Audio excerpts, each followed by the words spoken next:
저는 오늘 우리를 변화시키는 말이라는 제목으로 은혜를 나누겠습니다. 한번 따라 말씀해 주세요. 우리를 변화시키는 말.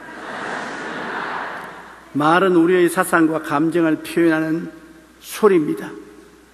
그 말 소리를 듣고서 우리는 그 사람의 사상을 알고 감정을 압니다. 말을 못하거나 못 알아들으면 서로 교통이나 교제가 되지 않아서 답답합니다. 그러나 말만 해서 무슨 소용이 있습니까? 우리가 복을 나누는 말을 해야지요. 잘되게 하는 말을 해야지요. 남에게 화를 끼치게 하고 불안하게 하는 말을 해서는 안 될 것입니다. 미국의 뇌 전문학자들의 연구 보고에 의하면 우리 사람의 뇌 세포는 230억 개인데 이 230억 개 뇌 세포 중의 98%가 말의 영향을 받는다는 것입니다. 그래서 최근 이 학계에서는 뇌 속에 있는 언어 중추신경이 모든 신경을 다스린다는 학설을 바탕으로 언어 치료법이 개발되었습니다. 여러분, 말이 다른 신경을 다 지배한다는 것입니다. 우리 여러 가지 신경이 많지 않습니까? 보는 것, 듣는 것, 느끼는 것, 기쁜 것, 슬픈 것, 그런 모든 신경이 언어 중추신경이 말에 따라서 변화된다는 것입니다. 성경은 언제부터 말하고 있지 않습니까? 지킬 만한 것보다 내 마음을 지켜라. 생명이 그러니 이에서 난 때 마음을 지키는 것도 말로 지키는 것이고, 죽고 사는 권세가 혀에 있으니 혀를 사용하기 전에 한 자는 그 열매를 먹으리라고 했고, 무엇이 땅에서 매면 하늘에서 매일 것이요 땅에서 풀면 하늘에서도 풀린다고 말했죠. 성경은 오래전부터 이미 언어 중추신경이 우리의 삶 속에 절대적인 리더십을 가지고 있다는 것을 말하고 있었는데, 오늘날에 와서 이제 뇌세포 전문학자들이 뇌 속에 있는 언어 중추신경이 모든 신경계를 다스린다는 것입니다. 그러므로 무슨 말을 자꾸 하고 돌아다니느냐, 그 말대로 되는 것입니다. 난 못났다고 자꾸 돌아다니면 몸이 전체가 다 못나자, 못났다, 중추신경이 못났다고 말하니까 못나야. 잘났다 그러면 우리 잘나던 형태를 취하자. 어느 중추신경이 잘났다 그런다. 힘이 없다면 맥 빠지고, 힘이 있다면 힘 있는 반응을 하는 것입니다. 어느 치료법이란 환자에게 병이 나았다는 긍정적인 말을 하면 환자가 이 말을 듣고 그의 신체가 말의 방향대로 움직인다는 것입니다. 불치의 병이 들어 죽어가는 사람 보고 너는 병이 나았다고 입으로 자꾸 시인하라. 그러면 그대로 된다. 성경에는 옛날부터 말하고 있지 않습니까? 마음의 믿에 의해 이르고 입으로 시인하면 구원에 이른다고. 실제로 미국 위스콘신 주의 한 병원에서는 치료가 불가능한 암 환자에게 하루에 3번 난 깨끗하게 치료되었다, 난 다 나았다고 말하는 언어 치료법을 권했습니다. 그런데 그 환자는 놀랍게도 3주가 지난 후에 실제로 완치되어서 병원에서 퇴원했습니다. 그만큼 힘이 있어요. 입술의 고백이 그만한 힘이 있는 것입니다. 이와 반대의 이해도 있습니다. 한 연구소의 조사 결과에 의하면 자살한 청소년의 80에서 90%는 부모로부터 너 같은 놈은 필요 없어, 나가 죽어, 그 말 결과로 자살했답니다. 우리 어릴 때도 우리 친구 집에 가면 친구 어머니가 그런 말 하는 걸 내가 좀 들었습니다. 이 범부로 갈 놈아, 이 죽을 놈아, 나가서 자빠져. 그러는데 자살은 안 해도 지금 벌써 다 이 세상을 떠났어요. 부모님의 그런 저주를 받고 살아남을 택이 없습니다. 말은 우리의 생각과 마음을 표현하는 소리이기도 하지만 말에 의해 우리의 생각과 마음은 움직이기도 하는 것입니다. 그러면 우리는 말을 잘 해야 합니다. 서로를 격려하며 용기를 주어 상대방이 잘 뛰게 하는 말을 해야 되는 것입니다. 감사는 우리를 잘 뛰게 하는 것입니다. 우리가 평소에 많이 사용하는 단어인 감사, 이 감사는 우리를 잘 뛰게 하는 것입니다. 무엇보다도 하나님께 먼저 감사를 드려야 되는 것입니다. 자연 만물을 주신 하나님을 생각할 때 감사하지 아니할 수 없습니다. 사도행전 17장 24절로 25절에 우주와 그 가운데 있는 만물을 지으신 하나님께서는 천지의 주제시니 이는 만민에게 생명과 호흡과 만물을 친히 주시는 이심이니라. 하늘과 땅과 그 가운데 있는 모든 것을 우리에게 주신 우리 하나님께 감사하지 아니할 수가 없습니다. 자연 만물을 주신 하나님께 감사하고 또 신령한 세계를 주신 하나님께 감사해야 되는 것입니다. 우리는 예수 믿고 영적인 세계를 얻었으니 감사하지 않습니까? 에베소 1장 3절에 찬송하리로다 하나님 곧 우리 주 예수 그리스도의 아버지께서 그리스도 안에서 하늘에 속한 모든 신령한 복을 우리에게 주시되, 우리에게 신령한 복을 주셔서 육체가 죽어도 속사람은 영원히 사는 길을 열어주셨습니다. 감사는 하나님을 기쁘시게 하고 영화롭게 하며 축복을 가져오는 능력을 나타내시게 만드는 것입니다. 하나님이 자연적으로도 영적으로도 이렇게 우리에게 복을 주셨으니 우리가 당연한 반응으로 감사를 해야지요. 시편 50편 23절에 감사로 제사를 드리는 자가 나를 영화롭게 하나니 그 행위를 옳게 하는 자에게 내가 하나님의 구원을 보이리라. 하나님께 감사를 하는 것이 우리가 올바르게 사는 길이고 하나님이 구원을 베푸는 길이라는 것입니다. 세브란스 병원 암센터 소장이신 이희대 박사의 간증을 읽고 큰 감동을 받았습니다. 그분의 간증은 이렇게 시작됩니다. 2003년 1월 청천벽력과 같은 일이 나에게 벌어졌다. 그리고 곧바로 병마와의 긴 싸움이 시작되었다. 이희대 박사는 암세포 발견 후 5번의 수술을 했지만 암은 간과 골반으로 전이되어 4번의 방사선 치료와 3번의 항암 치료를 받았습니다. 그리고 지금까지 12번의 암 재발이 있어서 수술하며 사투를 벌려야 했습니다. 그는 왜 나에게 이런 일이 일어졌을까? 왜 꼭 내가 암이 걸려야 되냐? 내 손으로 암 치료를 받은 사람이 얼마나 많은데, 그러므로 아직까지도 내가 할 일이 많은데 내가 이렇게 죽을 수가 있느냐? 우리 한국의 최고의 암치료 전문 의사인데 그 의사 선생님이 암에 걸렸으니 기가 막힌 일이죠. 그러나 투병 과정에 교회를 나가게 되었고 은혜 받고 구원받은 후 이전에는 원망스러웠던 일들이 오히려 감사의 제목으로 바뀌었습니다. 마음이 그렇게 변화되었습니다. 이렇게 몇 년을 암과의 싸움으로 투병하면서 유방암 전문가였던 이분은 어느 날 암 환자들을 모아놓고 성경 공부를 시작했어요. 아주 잘 시작한 겁니다. 저는 암 토의만 했는데 이제 성경 공부를 시작했어요.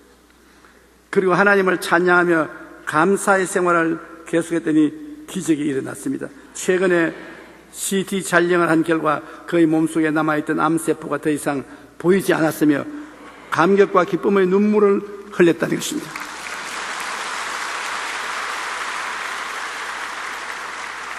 그는 지금도 환자를 진료하고 수술하는 의사로 암 발병 이후 한국유방암학회 이사장, 영동세브란스 병원 외과 과장을 일했고 교수직은 물론 암센터 소장으로 하루를 바쁘게 보내고 있습니다. 최근에는 희대의 소망이라는 책까지 냈습니다. 여러분, 지금 처해 있는 형편과 처지가 어떠하든지 우리가 자연 만물을 지으신 하나님께 감사할 때 이처럼 놀라운 기적이 일어나게 되는 것입니다. 감사는 어찌하든지 하나님을 기쁘시게 하고 축복을 가져오는 능력이 되는 것입니다. 그러므로 우리가 감사하지 못할 때 하나님께 감사하면 하나님이 그걸 큰 제물로 받아주시는 것입니다. 2009년 11월 25일자 사이콜로지 투데이라는 잡지에는 감사에 대한 기사가 나온 적이 있습니다. 최근의 연구 결과에 의하면 규칙적으로 감사를 많이 하는 사람일수록 그들의 삶이 더욱 풍요로워진다는 것입니다. 예를 들면 늘 감사하는 생활을 하는 사람은 자신의 행동을 잘 통제하여 바람직하지 않은 습관을 극복하고 자신의 능력을 넘어서 성공하는 경우가 많다는 것입니다. 또한 일을 하면서 늘 감사하는 사람은 더욱 생산적이고 창의적이며 바른 심성을 갖게 된다고 말합니다.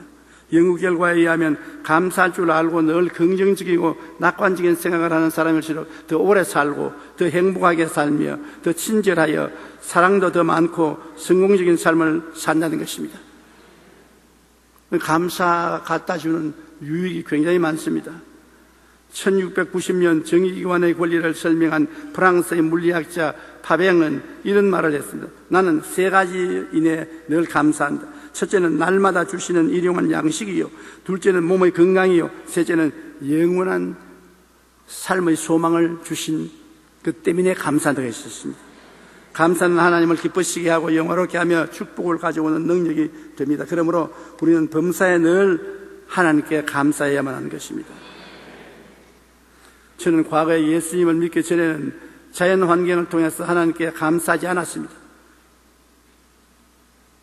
하늘이 있으려니 있고 별들이 있으려니 있고 꽃이 피고 싶었지 내가 피라고 말을 했나? 산과 들에 짐승과 있는 건 다 자연적으로 생겼지. 감사하지 않았습니다. 그저 하늘에 태양이 있고 수목과 꽃들은 비가 오면 자라는 것이라고 생각했습니다. 그런데 예수님을 믿고 난 다음에 보니까 햇빛을 주신 하나님이 얼마나 감사한지, 공기를 주신 하나님이 얼마나 감사하고, 신선한 물을 주셔서 멋지게 하신 하나님이 얼마나 감사하며, 오곡백과를 먹고 살게 하신 하나님이 얼마나 감사한지 정말 감사가 마음에 느껴졌습니다. 아까 마사이족들 마시는 물 한번 보십시오. 흙탕물입니다. 그걸 마시고 있습니다. 우리는 맑은 수돗물을 마시고 있지 않아요. 그것만 해도 얼마나 감사해요. 그래서 저는 매일 기도할 때 아버지 하나님 오늘 또 입고 편히 쉬게 만들어주셔서 감사합니다. 우리 일상생활의 모든 일이 하나님이 주신 은총에 너무 감사합니다. 요사이는 감사하려고 애를 많이 씁니다. 하나님은 믿는 자나 믿지 않는 자나 누구에게나 골고루 햇빛과 비를 주시고 양식을 주십니다. 그것은 우리가 이 땅에 사는 동안 구원받을 수 있는 기회를 허락하기 위한 것입니다. 오래 살아야 구원받을 수 있지. 구원 안 받는 사람이 빨리빨리 죽어버리면 구원받을 시간이 없지 않습니까? 늘 자연 만물을 주신 하나님께 감사하고 생활 중에 우리에게 베풀어 주신 하나님의 크고 작은 은혜에 감사하면 하나님도 영화로움을 느끼고 여러분도 더 오래 살게 되고 행복하게 되는 것입니다. 원망과 불평은 마귀의 근본적 성격입니다. 마귀가 아담과 하와를 타락시킬 때 다른 기술로 타락시킨 게 아니에요. 원망과 불평으로 타락시킨 것입니다. 동산에 있는 모든 실과를 먹지 말라고 하더냐? 그런 말 한 적이 없어요. 불평을 이제 가지고거든. 아니라 모든 실과는 다 먹되 선악을 실과는 먹지 말라. 죽을까 하느라. 천만에 안 죽어. 먹으면 하나님처럼 눈이 빨개질 테니까 하나님이 셈을 해서 그렇게 말하는 것이지. 안 죽는다, 안 죽어. 너도 하나님처럼 된다. 그 유혹을 받고 보니 먹음직하고 보암직하고 지혜롭게 탐스러움지라 하와가 따먹고 아담에게 줘서 먹게 하고 하나님을 반역하게 하는 것입니다. 그러므로 원망과 불평이 마귀가 사람을 타락시키는 근본적인 기술입니다. 인간은 그 이후로 부모로부터 타고난 DNA가 불평입니다. 출애굽한 이스라엘이 40년 광야를 방황한 근본적인 원죄는 불평 아닙니까? 모세를 따라서 애굽에서 나온 이스라엘 백성은 한시도 쉬지 않고 불평했습니다. 하나님조차도 견디지 못해가지고서 다 멸해버리셨습니다.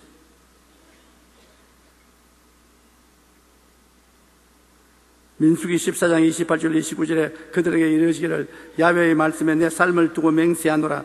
너희 말이 내 귀에 들린 대로 내가 너희에게 행하리니 너희 시체가 이 광야에 엎드러질 것이라. 그들이 무슨 말을 했기에 하나님이 그렇게 화를 냈습니까? 민수기 14장 2절에 이스라엘 자손이 다 모여 모세와 아론을 원망하며 온 회중이 그들에게 이르되 우리가 애굽 땅에서 죽었거나 이 광야에서 죽었으면 좋았을 것을. 헝가리의 부다페스트에 한 남자가 있는데 굉장히 불평을 많이 했습니다. 이 사람은 유대인인데 9 식구를 데리고 조그만 방 한 방 한 방에 사니까 사는 게 괴롭다 말입니다. 그러니까 랍비에게 와가지고서 불평을 많이 말합니다. 하나님이 큰 집을 안 주려고 하면 식구라도 적게 주셔야지, 자녀를 많이 주셔가지고서 내하고 내 아내하고 자식들하고 수를 해야 하느니 9이가 조그만데 사는 게 말이 아니다. 랍비가 그 문제를 해결해 줘야지. 오늘 집에 돌아가더라 염소 새끼를 하나 끌고 와서 같이 살아라. 9이나 있는데 염소까지 끌고 오라고요. 시킨 대로 하라니까. 염소를 끌고 집에 들어와서 염소를 데리고 같이 한 주일을 살고 내게 오느라. 한 주일 만에 왔는데 막 얼굴에 사람 잡아먹을 형상입니다. 찌푸리고. 그렇지 않대 9사람이 사는데 왜 염소가 와서 똥오줌을 사니, 우리 사는 게 아니라 생지옥입니다. 왜 염소를 갖다 넣으라고 합니까? 그러니까 랍비가 웃으면서 오늘은 가서 염소를 새겨 놓아라. 우리를 쫓아버리고 너희들 식구만 살아라. 그리고 다음 주에 오너라. 다음 주에 오는데 얼굴이 환해서 꽃같이 핀 얼굴로 왔거든. 어디 그렇게 얼굴이 환하냐?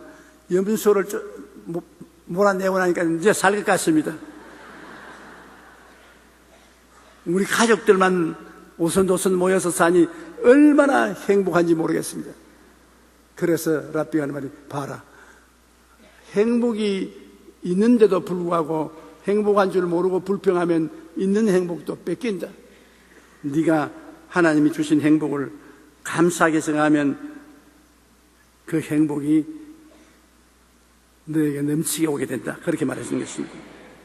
원망과 불평은 아담과 하와의 범죄 이후 인간의 유전자에 뿌리 박힌 마귀가 준 죄의 본성입니다. 그러므로 우리는 원망과 불평 대신 현재에 있는 것에 늘 감사해야 되는 것입니다. 그리고 하나님께 감사할 뿐 아니라 이웃에 감사를 해야 됩니다. 이웃을 기쁘고 만족하게 합니다. 이웃에 우리가 도움을 받았으면 감사하면은 이웃이 여러분을 도와준 보람을 느끼고 참 만족하게 됩니다. 그리고 더 장차 잘해주고 착한 이웃이 되는 것입니다. 하나님께 감사하는 사람은 이웃에서도 반드시 감사해야 돼요. 남편은 아내에게 감사하고 아내는 남편에게 감사하고. 속으로 하는데 속으로 하는 건 별 효과 없어요. 귀에 들리도록 해야지. 상대도 듣고 자기도 듣고 들어야지. 불평과 원망은 사나운 이웃을 만들며 서로 미워하게 만드는 것입니다. 에베소 5장 4절에 누추함과 어리석은 말이나 희롱의 말이 마땅치 아니하니 오히려 감사하는 말을 하라고 명령하고 있는 것입니다. 로마의 극작가이자 철학가인 세네카는 이런 말을 했습니다. 인간이 만약 이미 가지고 있는 것에 대해 불만을 느낀다면 전 세계를 자신의 것으로 만들었을지라도 불행하다. 원망과 불평은 끝이 없기 때문이라고 말하는 것입니다. 지금 가지고 있는 것 감사하지 않으면 아무리 좋은 것 갖다 놔도 감사할 줄 모른다. 스위스의 철학자 칼 힐티는 행복론이라는 자신의 책에서 행복의 첫째 조건으로 감사를 꽂았습니다. 그는 감사하라 그러면 젊어진다. 감사하라 그러면 발전이 있다. 감사하라 그러면 기쁨이 있다. 늘 감사할 것을 강조했습니다. 원망과 불평은 마귀의 근본 성격으로 출애굽한 이스라엘 백성이 광야에서 40년 방황을 하다가 하나님의 은혜를 다 잃어버리고 심판을 받아 죽었습니다.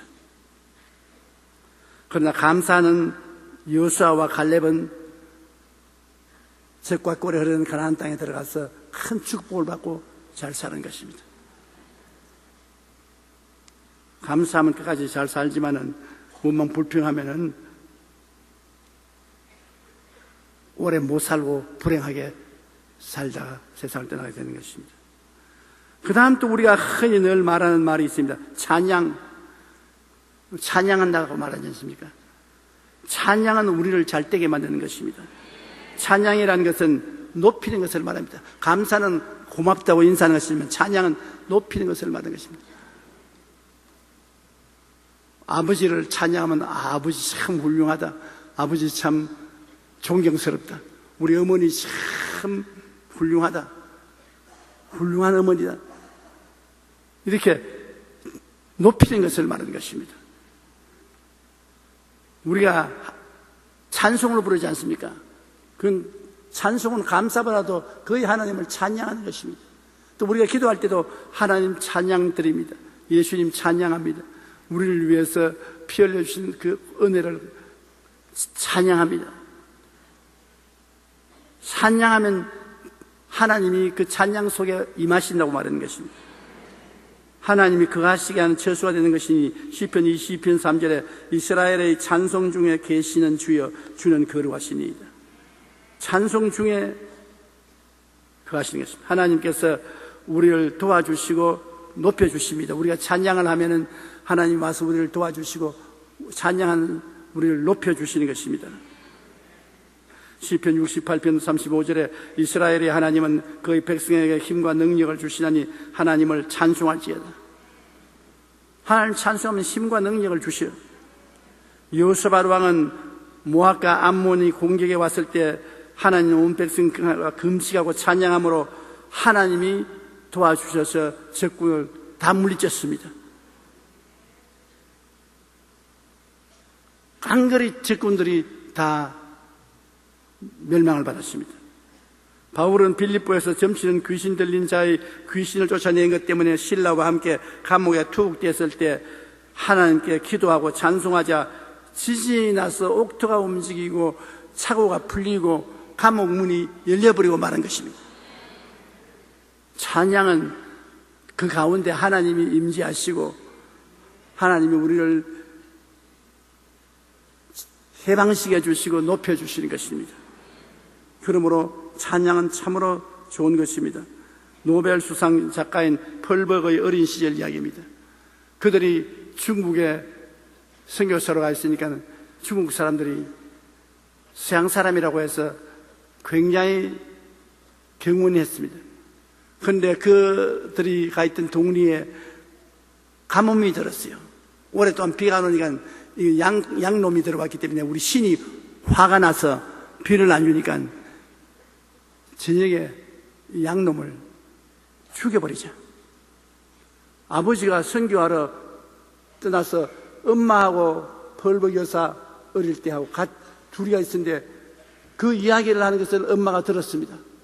그래 엄마가 집에 돌아와서 딸하고 같이 기도를 했습니다. 하나님, 이 동네에 있는 중국 사람들이 오늘 밤에 우리 집에 와서 우리를 다 모녀를 죽이겠다 합니다.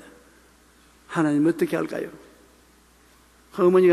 자기 어머니가 잔뜩 기도를 하더니만 하나님이 말씀하기 시작한 거예요. 과자를 만들기 시작했어요.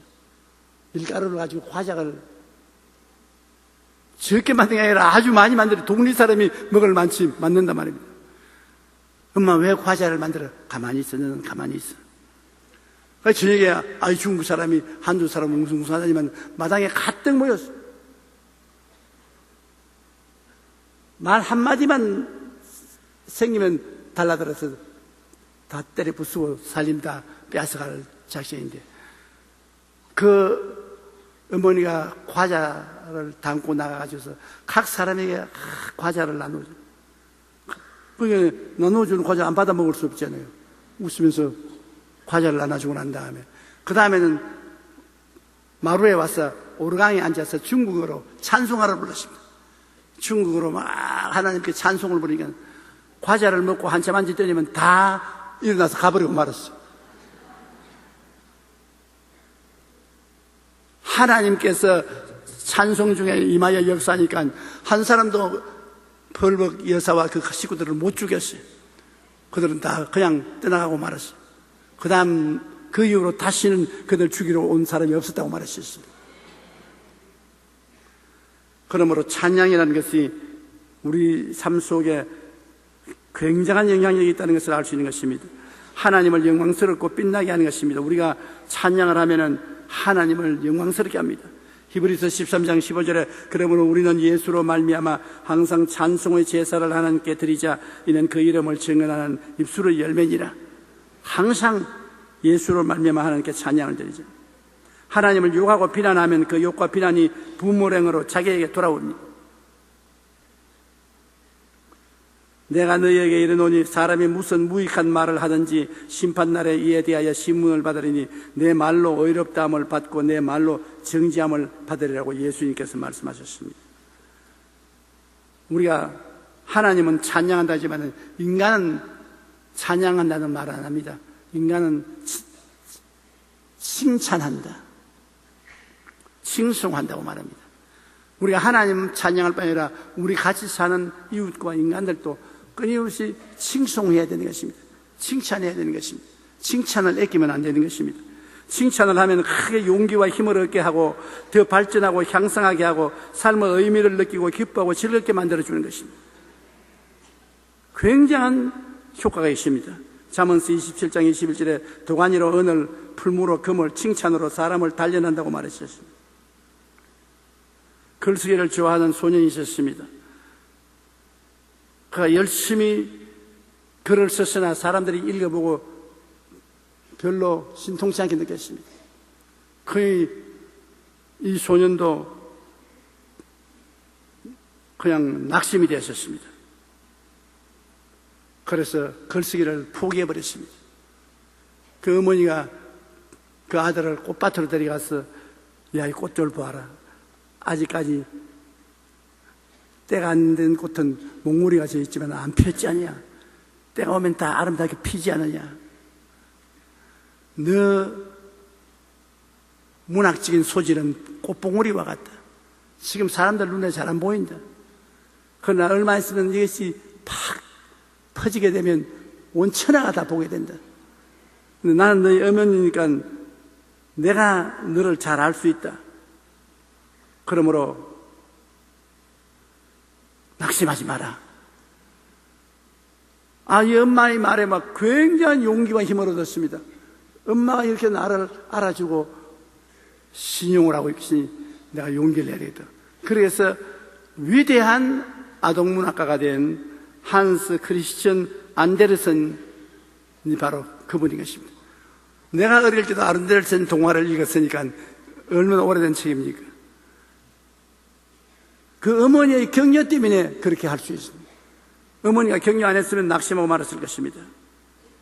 우리가 하나님은 찬양하지만은 인간을 높이는 것은 찬양이 아니고 칭찬하는 것입니다.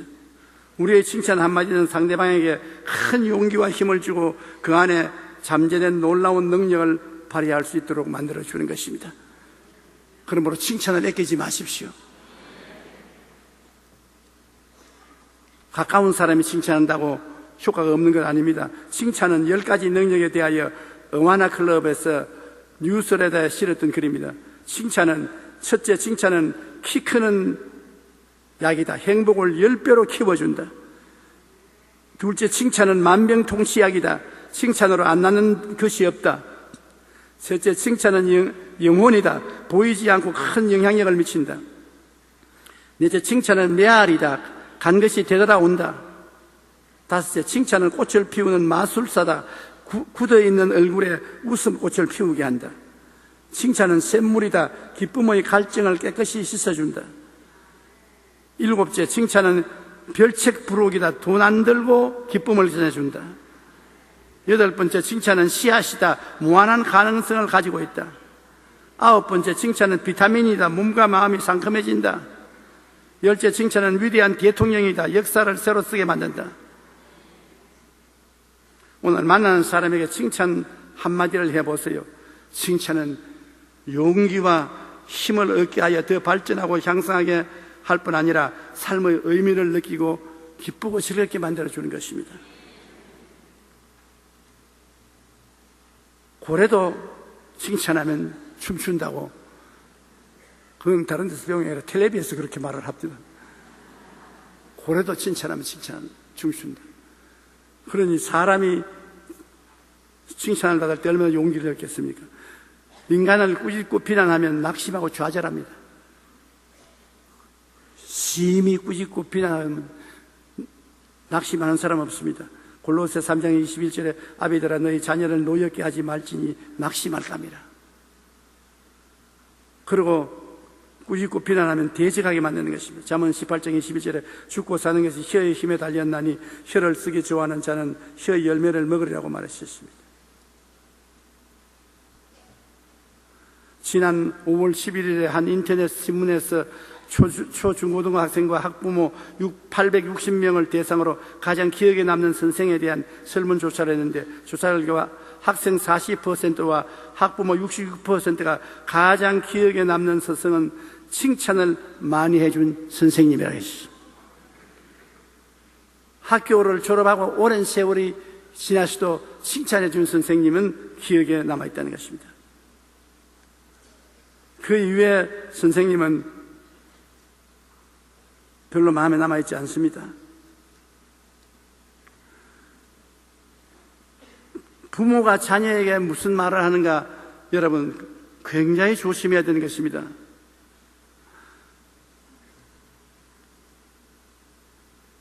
부모를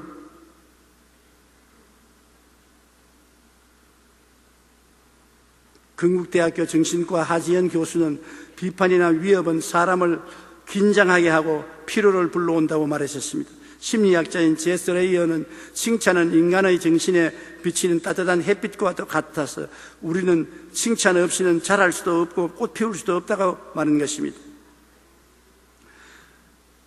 그런데 자녀에게 부모님이 야, 너 못난 놈아,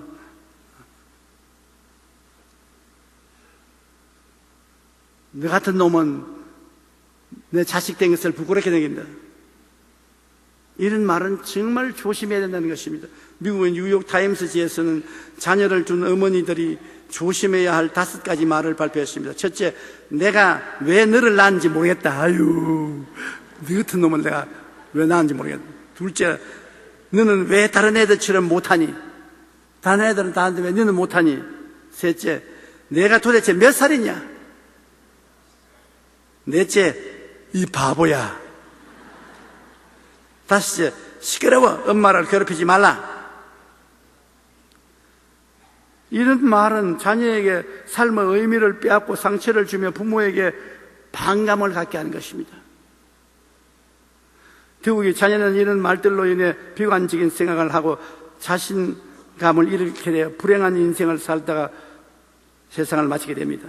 부모가 자녀에게 어떠한 말을 하느냐 하는 것은 자녀의 운명을 결정짓는 중요한 요인이 되기도 합니다. 자녀에게는 누구보다도 부모의 칭찬과 격려가 큰 용기와 힘을 주어 더욱 발전하고 향상하게 만들어주는 것입니다. 아버지, 어머니가 주는 격려는 선생이 주는 격려나 칭찬보다 훨씬 효과가 있습니다. 용기와 힘을 주는 것입니다. 그러므로 우리가 평소에 감사란 말, 칭찬이란 말을, 찬양이라는 말 보통 많이 쓰잖아요. 그 다음에 우리가 또 평소에 늘 쓴 말 중에 축복이라는 말을 많이 씁니다. 축복하면 축복이 온다. 우리 한국 사람들은 종처럼 이웃을 축복 안 하지요. 유대민족들은 어린아이 때부터 시작해서 어른 되어서 노인이 될 때까지 만나기만 하면 축복합니다. 그렇게 축복하기 때문에 그가 유대민족이 세계적인 민족이 된 것입니다. 성경에 보면 하나님은 축복의 하나님이십니다. 하나님 믿고 나오는데 축복 못 받는다면 도저히 있을 수 없어요. 왜? 하나님은 아브라함을 불렀을 때 창세기 12장 2절에 내가 너로 큰 민족을 이루고 내게 복을 주어 내 이름을 창대케 하리니 너는 복이 될지라. 복 받을 거 아닙니다. 복이 된다. 네가 복이 된다. 이게 우리 하나님인 것입니다. 창세기 14장 2절에 보면 아브라함에게 가축과 은과 금이 풍부하였더라. 아브라함의 아들 이삭은 어떻게 했습니까? 하나님이 창세기 26장 12절로 13절에 보면 이삭이 그 땅에서 농사하여 그 해에 100배나 얻었고 야훼께서 복을 주심으로 그 사람이 장대하고 왕성하여 마침내 거부가 되었다. 아브라함의 하나님, 이삭의 하나님. 그 다음 야곱의 하나님은 어떻게 했습니까? 이스라엘의 하나님. 창세기 30장 42절로 43절에 튼튼한 것은 야곱의 것이 된지라 이에 그 사람이 매우 번창하여 양떼와 노비와 낙타와 나귀가 많았더라. 삼촌 집에서, 외삼촌 집에서 머슴살이에서 벌은 돈입니다. 야곱이 바담 아람에서 돌아오며 하나님이 다시 야곱에게 나타나서 그에게 복을 주시고, 그 다음에 요셉은 어떻습니까? 애굽의 종으로 팔려갔습니다. 종으로 팔려간 요셉이 하나님이 종으로 내버려 놓지 않고 끌어주셔서 애굽의 국무총리가 됐습니다. 바로 왕 다음으로 높은 사람이 됐습니다. 그러므로 하나님은 어떤 하나님입니까? 아브라함의 하나님, 이삭의 하나님, 야곱의 하나님은 백만장자의 하나님이시고 축복의 하나님인 것입니다. 그런데 왜 우리는 이 하나님을 모시면서 하나님은 축복해 주지 않는다, 나는 헐벗고 굶주린다, 나는 낭패한다, 실패한다, 나는 못 산다, 그런 방정맞은 소리 합니까? 어디 하나님이 그렇게 생각하십니까? 내 마음을 다하고 뜻을 다하고 정성을 다하고 목숨을 다하여 주 하나님을 섬기고 경배하면 하나님이 우리들을 축복해 주시는 것입니다. 그리고 우리가 서로 만나면 자꾸 축복을 해야 돼요. 성경에 보면 아들을 못 낳는 한나가 성전에 가서 통곡을 하고 울고 있으니까 제사장 엘리가 왜 우느냐, 그 아들을 못 낳아서 운다 그러니까 네 마음의 소원이 이루어지기를 바란다고 축복해 주십니다. 그러자마자 집에 가서 아들 낳았어요. 그 다음 그 아들 사무엘로 교회에 바치고 난 다음 제사장이 한마디 더 했어요.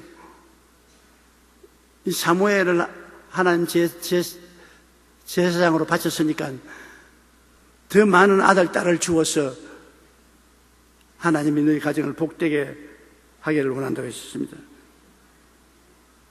그러시면 집에 돌아와서 그렇게 전혀 어린애기를 못 낳던 한나가 애를 여러 명 낳았습니다. 신실하고 참된 믿음으로 축복을 하면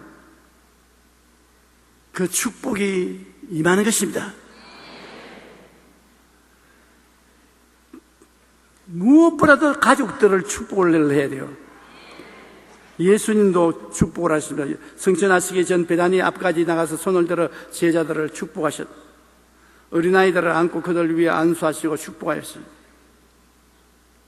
히브리서 11장 20절로 22절에 보면 믿음으로 이삭은 장차 있을 일에 대하여 야곱과 에서에게 축복하였으며 믿음으로 야곱은 죽을 때 요셉의 각 아들에게 축복했다고 말하는 것입니다. 유대인들의 전통적인 아동 교육에서는 축복하는 일을 가장 중요하게 여긴다고 말했습니다. 유대인들은 아이가 태어나면 제일 먼저 축복합니다. 이 아이의 생일이 되면 최고 절정은 축복의 메시지를 주는 것입니다. 바르 미츠바라는 성인식에서도 최고의 절정은 랍비와 부모 이웃이 모여 어른이 된 아이를 축복하는 것입니다. 부모는 아이가 학교에 입학할 때 축복하고 여행 떠날 때, 전쟁에 나갈 때 축복합니다. 또한 부모가 자신의 인생이 다 했을 때 자녀를 불러와 유언과 같은 마지막 축복을 남깁니다. 이처럼 태어날 때부터 가족들로부터 늘 축복의 말을 들은 유대인은 오늘 지구상에서 가장 영향력 있는 민족이 된 것은 당연한 일인 것입니다. 들어오며 나가며 축복의 꼴을 먹었으니 축복을 안 받을 수 없습니다. 우리가 축복하면 하나님이 같이 따라와서 축복을 하시고, 우리가 저주하면 하나님이 따라오셔서 같이 저주하시는 것입니다. 아브라함 보고 뭐라고 하시면, 너에게 복 주는 자에게 복 주고 저주하는 자에게 내가 저주하겠다 했습니다. 그러므로 그냥 가만히 입을 놀려주지 마시십시오. 집에 있으면 같은 값 하시면 자꾸 축복을 하시라고요. 아유, 우리 맏아들 참 훌륭하지. 정말 건강하고 공부 잘하니 감사하다. 더욱 하나님이 축복해 주시기를 바란다. 아유, 둘째 아들 너 마음에 더 행복하고 더 평안하고 기쁘게 복 주시기를 바란다. 아유, 딸내미 좋은 데 시집 가기로 축복한다. 좋은 신랑감 만나기를 바란다. 우리 남편 건강하게 직장에 잘 나가고 일찌감치 집에 돌아오기를 축복합니다. 그럼 남편은 아내를 축복해야지. 우리 아내 언제나 착하고 매력이 있고 온순한 분인데 하나님 복을 주셔서 더욱 훌륭한 분이 되게 해 주시옵소서. 자꾸 좋은 길로 복을 줘야지요. 비난하고 공격하고 흉을 보면 안 되는 것입니다. 우리는 신실하고 참되며 믿음으로 우리의 자녀들에게 언제나 축복의 말을 해줘야 합니다. 그럴 때 우리 자녀들은 하나님의 축복 가운데 세상에서 머리가 되고 꼬리가 되지 않으며 나누어 주되 꾸지 않는 복된 삶을 살아갈 수 있게 되는 것입니다. 우리는 우리를 선하게 변화시키는 말을 늘 습관적으로 말해야 됩니다. 우리 입에서 감사합니다, 찬양합니다, 축복합니다는 말은 항상 끊어지지 않아야 되는 것입니다. 그러면 나와 하나님과 관계가 변화되고 나와 이웃과의 관계가 변화되고 나와 세상과의 관계가 변화되는 것입니다.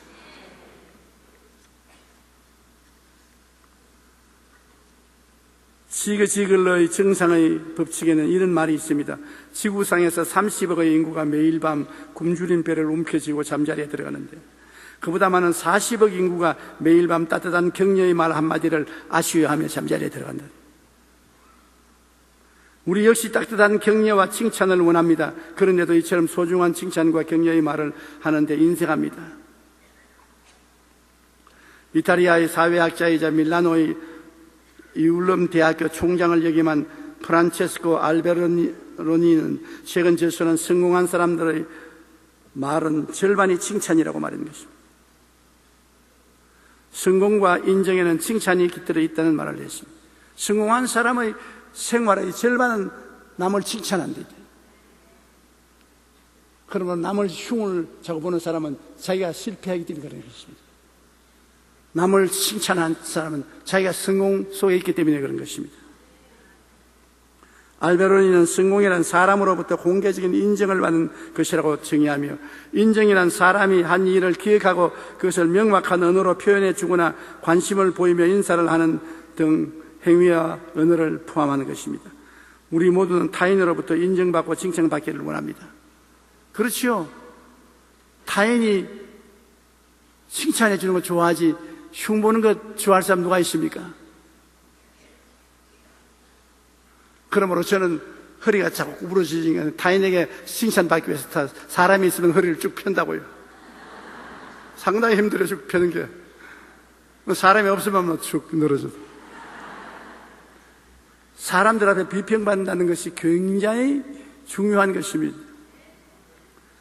여러분, 될 수만 있으면 마음을 활짝 열어놓고 남편이나 아내나 자녀들이나 잘하는 거 잘한다 그러십시오. 덮어버리지 말고 잘하는 거 들추어내가지고 잘한다고 칭찬하십시오. 그리고 못하는 것은 덮어버리십시오. 못하는 것은 용서해 주는 것이 옳습니다.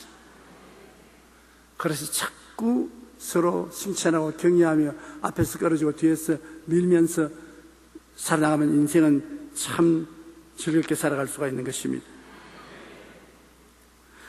우리는 늘 우리를 선하게 변화시키는 말을 하기 위해 노력해야 합니다. 감사와 찬양과 축복의 말을 넘치게 할 때 우리 자신뿐 아니라 이웃이 모두 변화되어 이 세상은 더욱 행복과 기쁨이 넘치게 되는 것입니다. 우리가 대학을 안 나와도 연구소에 가서 연구를 안 해도 감사는 할 줄 압니다. 찬양은 할 줄 압니다. 축복은 할 줄 압니다. 이 세 가지만 여러분 일상생활에 하면 여러분에게 행복이 끝나지 않습니다. 좋은 일이 끝이지 않고 다가오는 것입니다.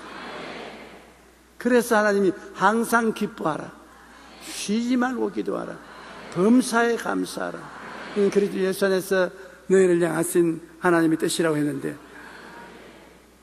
여러분 하나님의 뜻을 쫓아 하나님이 그 기능을 주셨으니까 우리는 언제나 감사하고 언제나 하나님을 찬양하고 이웃을 칭찬하고 언제나 축복하는 여러분 되시길 바랍니다.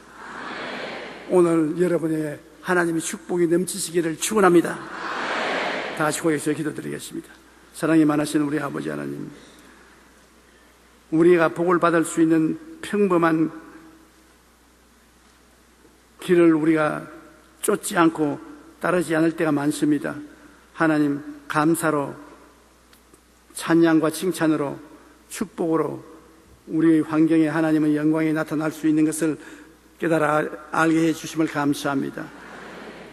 내 아버지 하나님, 그냥 지나가지 말고 이 세상에 채소에 소금 치듯 우리의 마음속에 감사와 찬양과 축복으로 소금치게 도와주시옵소서.